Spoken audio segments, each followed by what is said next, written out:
So today I'm going to be making microwavable scrambled eggs in 2 minutes. So let's begin. So first of all, I'm going to need 2 eggs. Excuse the shell.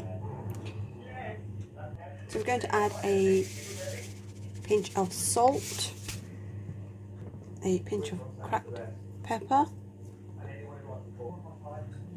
dash of milk,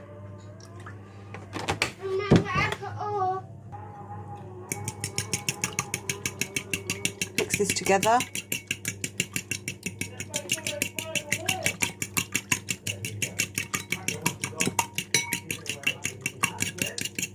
Okay, once this is nicely mixed up, we're going to pop this in the microwave for 1 minute, then we're going to give it another mix and then another minute. Okay, as you can see, this is ready now. I'm just going to transfer this.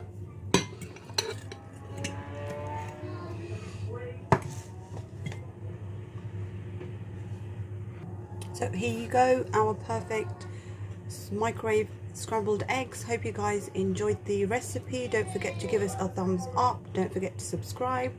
And thanks guys for watching.